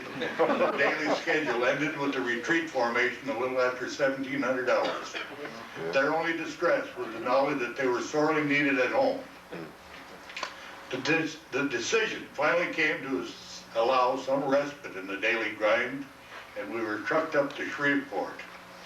Each man had to show money necessary to cover a 3-day pass that included hotel fare. Our first outing to camp had the expected effect. The majority of us got soused, became raucous and rowdy, got in fights, got laid, took our first prophylaxis, or prophylaxes as the case may be, and got as feculent and sick as possible. We were editorially invited to stay away. Our return to camp got us back on track, trying to create a fighting force with drill and lots of memory work depending on individual assignments. From morning PT on to cannoneers, hop for the gun crews, to the proper radio terminology for the communication section, and the unending form numbers and manuals for clerks and supply people. To close all of this down, I'd like to point out some of the things we encountered. It was a rare Cajun farmhouse that didn't have a loaf of quartermaster bread as a doorstop, because the quartermaster corps was trying to develop a bread that had a hard enough crust to where it could be handled properly and still be palatable. They had a lot of miserable failures, and they were thrown away. I well remember the snakes, the corals, the pygmy rattlers, the water moccasin, the scorpions and tarantulas were in abundance, and of course the chiggers, commonly called red bugs. In most of Louisiana, there's an open range law, so fences were unnecessary, and there were quite a few scruffy-looking cows and horses, and many back hogs that were wild. Lots of possums and armadillos, lots of swamps and bayous. And last but not least, the heavenly scent of the enormous magnolias that grow wild in the bayous. One other thing. If you recall, when we got into those mess halls, the cooks somehow were giving us saltpeter to reduce the libido. And I find that the saltpeter is actually beginning to take effect.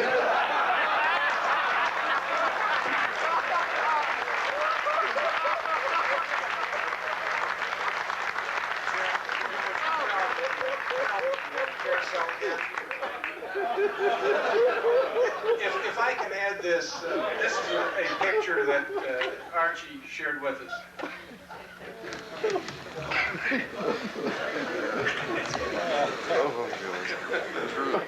I did my duty in Africa.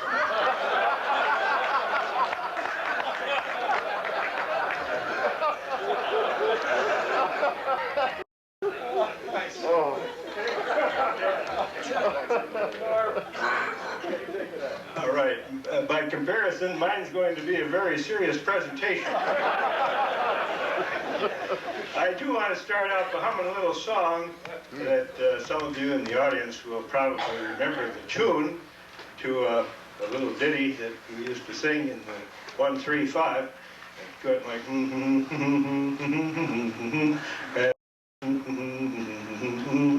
Well, I was going to sing the words to it, and Shrewsbury seemed to get by without censoring.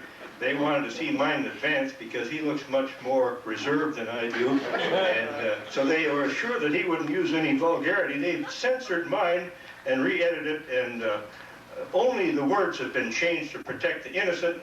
My apologies to the purists in the audience who will notice the difference. It went like this. Idy-didy, sakes all Friday, who the heck are we? Rip-ram, gol darn, we're the infantry. We're Colonel Nelson's troopers, we're riders of the night. We don't claim to be the nicest chaps, there's rather do than fight. Now, if you think that song would have survived from November 11th, 1918 until 1941 when we went into service with those words, you're full of it up to your ears. You know, our next speaker, Jack Vessey, who I'm certainly proud to call an acquaintance and more so a friend, both of us joined the 34th Division in 1938. We didn't know each other at the time, but we were both approximately 15 years old. People have asked us, what did you do? Lie about your age? Absolutely not. We both exaggerated it a little bit. Jack and I both joined as privates, of course, and I got out in 1945 as a PFC. Jack got out as a four-star general. I guess I don't have to tell you who had the answers to the test. When we joined, it was less than 20 years after the November 11th, 1918 armistice that we, most of us at our age in this group, remember as the real Veterans Day, November 11th. In our organization, our regimental commander, Harold S. Nelson, our company commander, Hugh Soper, our mess sergeant, Max Montai, and our supply sergeant, Pep Rashavi, had all served in the Mexican border incident prior to World War I, chasing Pancho Villa. And in fact, I came from a town where they pronounced it Villa for so long that I didn't know that it was the same guy. It was some of these veterans from the American Expeditionary Forces of World War I that taught us some of the classic songs of the First World War. Not all those songs made it to Carnegie Hall, like this edited version of Mademoiselle from Armentières. The 1st Division went over the top, parlez-vous. The 2nd Division went over the top, parlez-vous. The 3rd Division stayed behind, now get this, to entertain the ladies while sipping wine. Inky-dinky, parlez-vous. Daggone you, Shrewsbury, how'd you get that stuff through that you were using? When I joined in '38, we were still wearing wrap leggings in the infantry, and we were using the Springfield 03 rifle. And the BAR was the big gun. We didn't even have mortars at that time. And we got over, I'll kind of jump over to when we got down into Africa. Our battalion commander, Jess Lee, was a former deputy sheriff, so he knew me. And you know, deputy sheriffs had a tendency to know me at that time. And he said, Mac, I'd like to have you be my battalion scout. And I said, sure. I don't know what the hell I was thinking of. You know, I never read the 21-100 to find out what it said about what a scout did for a living. Oh, I remember that back home they, you know, they tied knots and they started fires by rubbing sticks together. They helped little old ladies across the street, and they slept in tents. Now, out of those 4 things, the only thing that I found out that a scout did, he slept in a tent. But that was only the first of many career mistakes I made both in and out of the Army.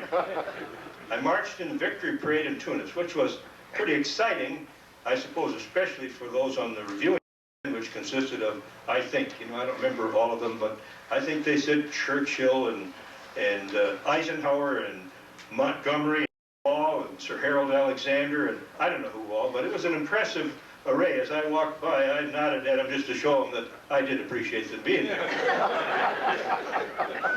When I got back to Iran, we were getting ready to go and land somewhere else. They didn't tell us where. And I was a PFC, so if they didn't tell me, I'm sure they didn't tell anybody else either. And I knew it was time for a career change. So I went out and took driver's training test. And it was, you know, kind of something different than being a battalion scout, which I found I didn't like at all. And, but I had no idea.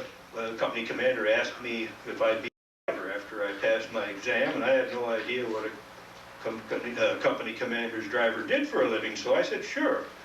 Well, to make a long story short, when I was driving for him, he got the Distinguished Service Cross, and all I got was my good conduct ribbon back that they'd taken away from me back in Claymore. In the course of the Italian campaign, I got stabbed. Now, this was not by the enemy, although I certainly would call the guy a friend. It was Thanksgiving Day, and so we were having a little card game, and there were two fellows right close to us, one of whom was embracing the other one's neck with his hands until he thought it was purple. And we kept saying, Gibson, knock it off, Gibson, knock it off. In the Army, in the infantry, you really didn't stop people from choking someone else. It was kind of you considered it meddling, you know, that you let them do their own thing. But pretty soon this fellow went limp, and he's purple, so I got up and him one in the mouth, and with that he pulled a knife and stabbed me in the knee, and I got an infection, and I ended up in an evac hospital, and I had a leg-long cast on. And of all times, I get there, and that morning a guy came for my outfit. He knew I liked cognac. He knew I liked anything with alcohol in it. In fact, he came with a bottle of cognac, and I stuck it under my mattress there, and he left, and I thought, well, I'll have some after a while. So when he left, about 5 minutes later, I started having some.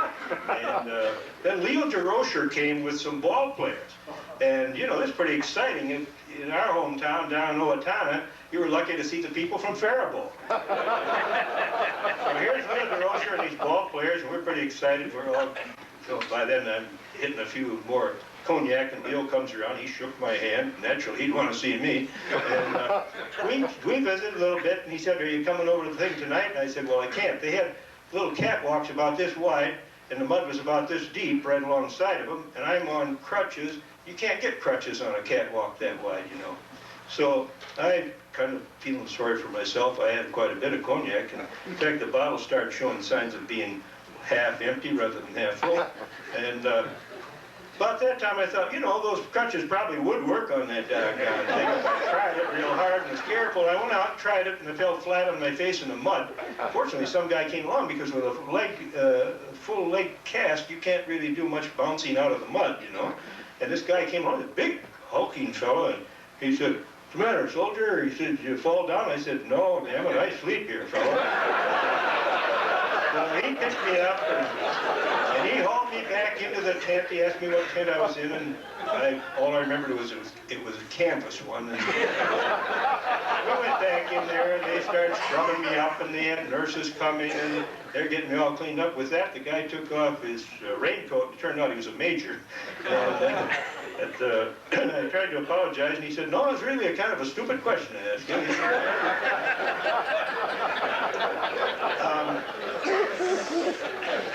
I was driving for this fellow that got the Distinguished Service Cross, and he's a past president of the 34th Division Association, Al Lance from Savannah, Missouri. Some of you have heard of him. And so he was quite a famous company commander. When they'd get into a spot where they wanted to go on a fast overnight raid, and they were going to have an attack at 2 o'clock in the morning, 4 o'clock in the morning, they'd call Lance into division headquarters, rather than get the briefing at regimental or battalion level. And so I'd drive him in there. And so it was not uncommon for me to see Charlie Ryder when he was division commander. And I also, when my company commander was there, and we'd meet Ryder or any other senior officer, my company commander would salute, you know, in the Jeep. And so when he wasn't there, I thought, well, somebody's got to do it. So I'm driving along, I see General Ryder, I salute. Ryder smiles at me, and he salutes back. And he smiles, and he's looking at his driver, he's looking at me, and I thought, geez, what a nice guy. He not only salutes back, but he smiles at me. He's just a real decent guy.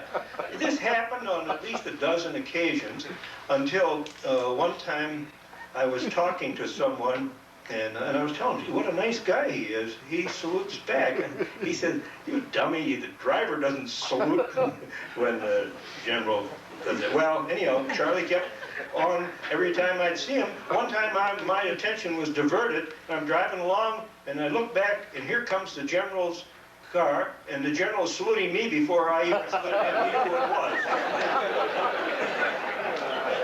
I was driving in Oran after we were getting ready to go to Italy, and I was driving in Oran. The company commander said, "Get out and get some practice driving that Jeep. I don't want to be riding with an amateur." And so two fellas, tall, handsome, no insignia or anything, walking down the street. And I thought, well, they look like a couple of decent chaps. I stopped and said, "You guys want to ride?" And they looked at each other and they smiled. And they said, "Sure." So they hopped in the back of my Jeep, and I said, "What outfit?" They said, "We're Navy." I said, "Oh, where's your boat?" And well, they don't call them boats, you know, but they smiled and they said, "Get down on the pier." And I said, "Is that where you're going?" "Yes, it is, as a matter of fact." Well, I said, "I'll give you a ride down there and show me how to get down there." So they pointed this way and that way. And we got down on the pier and we're driving down. We get down to their boat, and all of a sudden, whistles are blowing, and there's people standing and present arms and saluting and yelling out attention and everything. And I thought, God, I've never had this much attention in my life. For a little Jeep driver, I'm getting all this kind of attention. It was really impressive to me. And when I found out there was the guys in the back end that were doing it, and they said, "Now come on, we want you to come up on the ship." And I said, "No, I can't." My company commander said, "Do not leave your Jeep. You stick with it because they steal them around here." I said, "Don't worry about it. We'll put a couple guards on duty," which they did. A couple guys with rifles stood there ready to fight anybody that was going to try and steal my Jeep. And I got up on the boat, and they took me down a little corridor, and here was a fellow in a window, like a bar, you know. And these two chaps came up to him and said, "Now give this fellow all the candy and cigarettes that he can hold." And they said, "Thanks for the ride." I said, "That's okay." And they walked on. And so they started giving me like cases and cases, cartons and cartons of cigarettes. And "What kind of candy bars do you like?" "Milky Way." "Here's 5 cartons of Milky Way." I said, No. I said, "A carton of candy and a couple cartons of cigarettes, that's fine." He said, "Look, when the Admiral says give him all he can hold." That was the two guys that I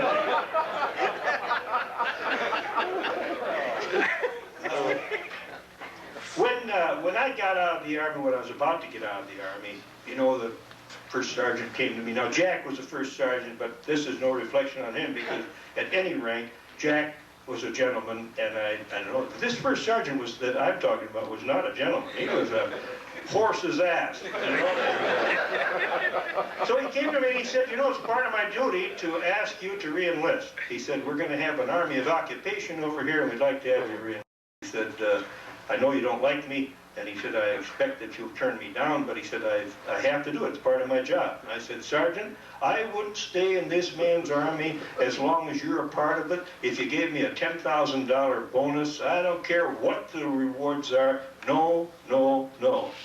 He said, "That doesn't surprise me, McCrady." He said, "You and I have never gotten along. Never." He said, "In fact, I've always kind of thought that we get out of this army, the war is over, we go home, you hear that I've died, you're going to find out where I'm buried, you're going to come and pee on my grave." I said, "No, you don't have to worry about that, Sergeant.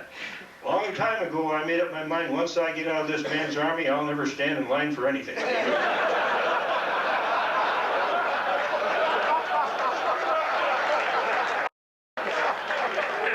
Thank you all.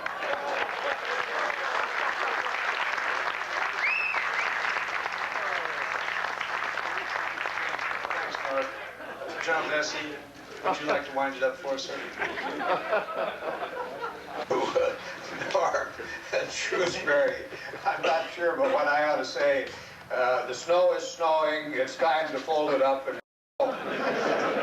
But I thought that because I had the same experiences as these people had, you don't want to hear another rehash of what happened to the 34th Division in World War II. And I thought I might end the evening by telling you a little bit about the perspective that the experience of World War II had for me and brought to the subsequent 40-some years of military service that I had and the opportunity to serve in fairly senior positions as either as Vice Chief of the Army or Chairman of the Joint Chiefs or Commander in Korea, things of that nature. And it's time for the United States to look at its defenses for the years ahead. Yogi Berra, one of the great contemporary American philosopher, said, when you come to a fork in the road, be sure you take it. With the end of the Cold War, with the outside world changing dramatically, with us looking forward to a world which will contain, by the year 2035, twice as many people as it had when the Berlin Wall fell, with us not quite knowing what the future holds, it's time for America to look again seriously at its defenses for the years ahead. The lessons from this experience, it seems to me, that are worth drawing. After listening to these guys here, except these last two, I think it might be well to listen to Jack Johnson again to understand what, in fact, the 34th Division accomplished. Jack raised the question, was the Italian campaign worthwhile? Well, I think if one looks at the number of German divisions that were tied down and asks what would have happened at Normandy had those German divisions been available to oppose the landing in Normandy, I think you can come up with the argument that yes, the Italian campaign was worthwhile. If one goes to Normandy and looks at the cemeteries there and sees the price that we paid, which was really the price for being not ready for World War II during the 20s and the 30s. And if you can imagine what those cemeteries would look like had those top-notch German divisions that were in Italy been available to oppose the landing in Normandy, I think you can understand that the campaign was well worthwhile and that the sacrifices were worthwhile. We talked a little bit about the Battle of Cassino, and Jack suggested that it was probably the defining battle for the 34th Division, and I would suggest that's probably correct. Many years later, when I was a student at the Commanding General Staff College, my desk mate, my seatmate, was an Austrian officer whose last name happened to be Österreicher, which means Austrian. But he was in the German Army in World War II, and he was in the 1st German Parachute Division, which were the defenders at Cassino. And he and most of the rest of the German Army, that was the best division in the German Army. So you know the sort of opposition that the 34th faced. As Jack pointed out, the division was a National Guard division, and it had its roots in the great American militia tradition. Jack said that the division fought gallantly and was recognized as such, and that's true, but you can pick up history books. You pick up General Bradley's book, which talks about General Anderson, the commander of the British First Army, asking that the 34th Division either be disbanded or pulled out of the line and go back for retraining, because Anderson was thought that the 34th Division's performance at Von Duke was inadequate. That sort of tag has crept into more history books than the history of what the 34th Division actually did. In fact, a few months ago, the history of the chairman of the Joint Chiefs of Staff was being rewritten. And my little part was sent to me to review. And what I will just tell you that I'll read a few lines from the letter that I sent to the historian. And the first part concerning the division was, I said, another bit of great discomfort for me comes from the second paragraph and the words about the 34th Division. And I go on to say, I realize that General Bradley's book, among others, has the story about Anderson's withdrawal and retraining of the 34th. I said the story may well be correct. But like all the rest of the United States Army in North Africa, including the senior commanders, the 34th was not inhibited by lack of room for improvement. We didn't necessarily look particularly good, but we certainly fought as well as any other division. And then I went on at some length about what the 34th Division had actually done. And in the end, I said and from all this, if you come to the conclusion that I don't want anything even faintly derogatory about the 34th in an article about me, you're absolutely correct. And if the audience wants to read the blatherings of generals trying to shift blame for their own ineptness in Tunisia to the 34th, let them read a different book.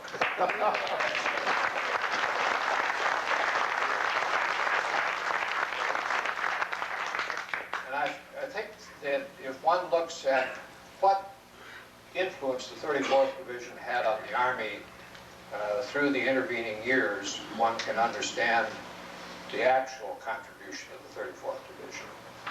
You look at the people that it produced in the regular Army. We didn't have a lot of regular Army officers in World War II with the division, but some grew out of the division into the regular Army.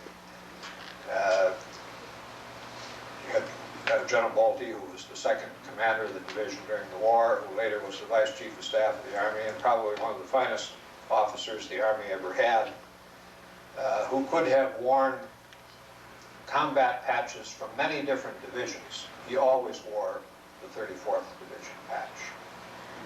Ken Mearns, who commanded that battalion of the 135th that got up around the top of Casino there, later a Lieutenant General, Corps Commander in Europe, senior officer on the Army staff, always wore the 34th Division patch. And the same was true with many others, including me. I served in combat with other regular Army divisions and commanded an outfit that got the Presidential Unit Citation, but I always wore the 34th Division patch. Great pride.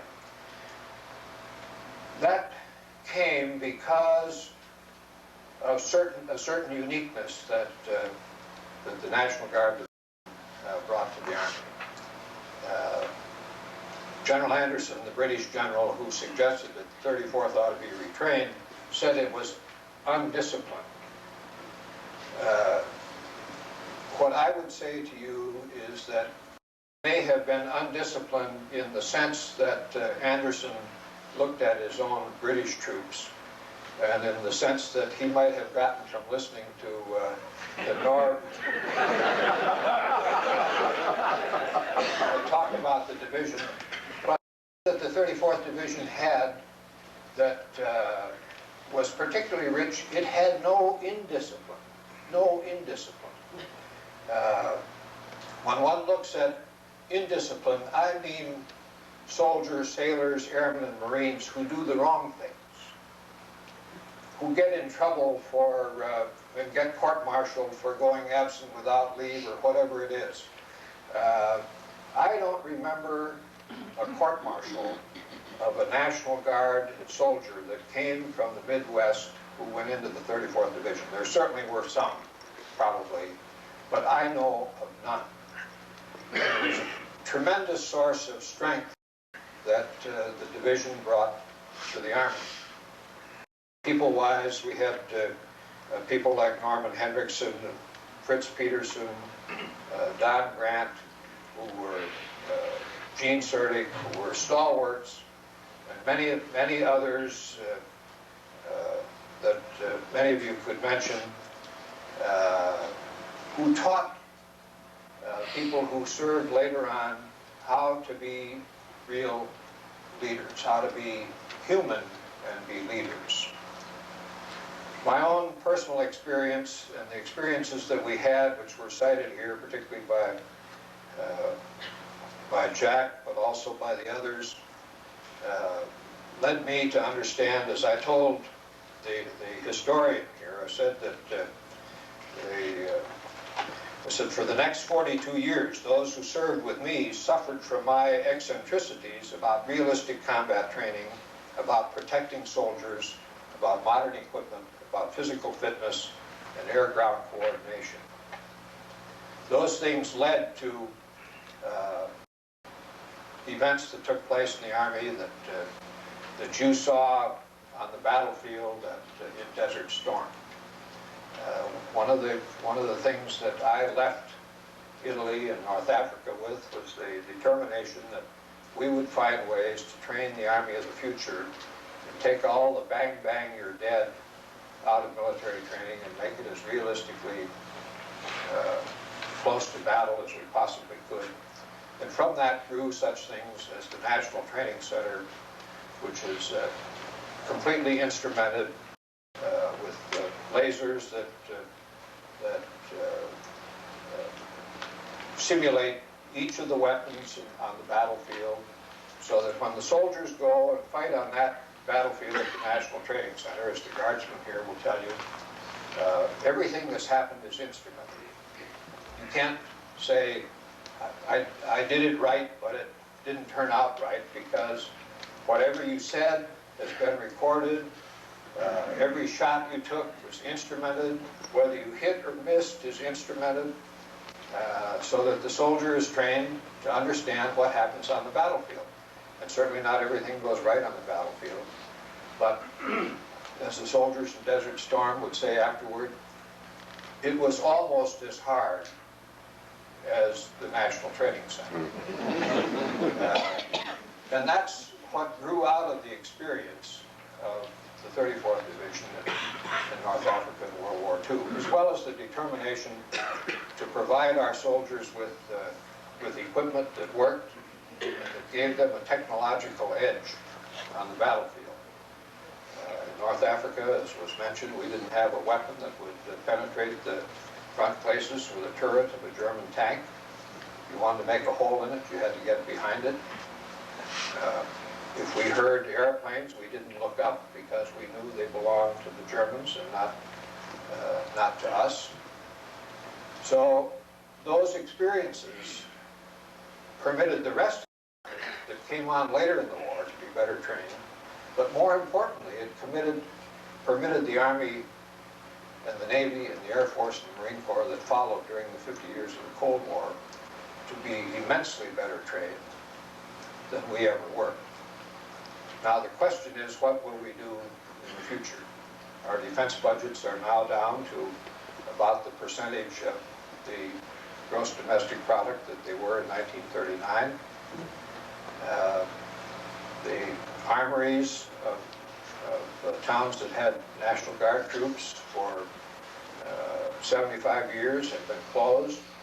And the question is, how will we, America, ensure that the armed forces of the United States are tied to the people of the United States?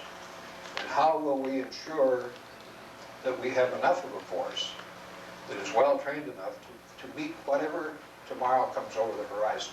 We don't know what it will be. Many politicians will say, well, there aren't any enemies out there today. No, perhaps there aren't any identifiable ones. But surely coalitions of nations, mistakes by politicians create the opportunities for enemies to arise. And they're far less likely to arise if we're prepared for it. So I think it's important that we here thank the World War II seminar for recording this particular history. I'd like to pay tribute to my old friend, Dr. Harold Deutsch, for whom this seminar is named, and Elizabeth, his widow, is here in the hall with us tonight, and Don Patton for assembling this group, and say thanks to my old comrades here for providing us with not only history but a little entertainment. And thank you for coming.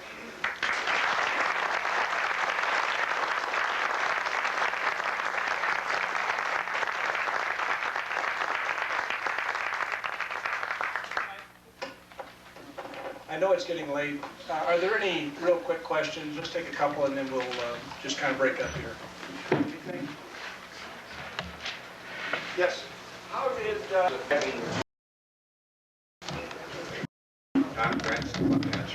Yeah, the 34th Division headquartered in Iowa before World War II. And we had to create it. The 34th Division is back, but I think it's going to have some expenses with it.